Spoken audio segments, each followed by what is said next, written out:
of Bowling Green State University. I'm Lance Morris, alongside Coach Sahar of the BGSU women's basketball team. And Coach, a very tough game to lose. Of course, you lose 63-58. What went on in the second half that led to the strong comeback?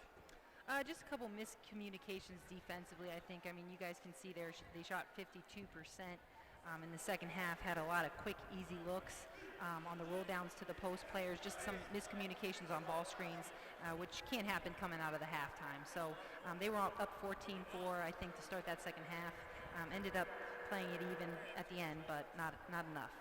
And Stevens had a good day for Kent State in the early going, had 6 points in the first half, kind of cooled off later on, and then she was really who you were looking to foul in the later part of the game. Was that just because of her poor free throw percentage coming in? Well, yeah, she was only 1 of 2 in conference. She was a focus for us, as well as 24, Krista White. But, you know, just the fact that she hadn't shot many in conference, we were definitely hoping to ice her a little bit. And then you allowed Larissa Lurkin, came out 16 points, 4 of 10, shooting overall, but 4 of 7 from beyond the arc. What allowed her to get so open and have those great looks? Well, you know, our plan A defensively against Kent was to protect the paint and limit post-play contributions. Shannon really hurt us last game, as did Karinik.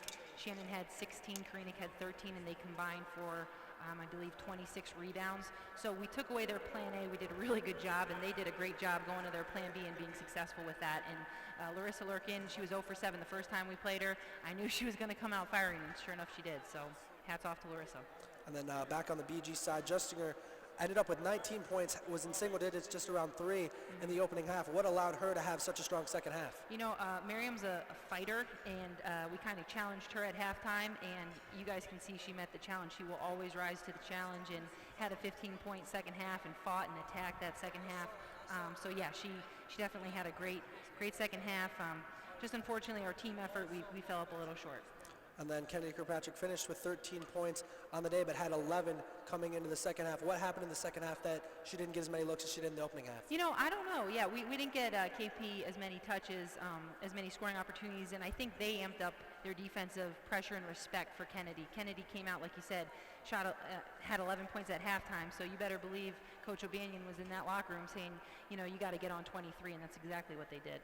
Kent State beats the BG Falcons 63-58. Coach, thanks for the time. Thank you.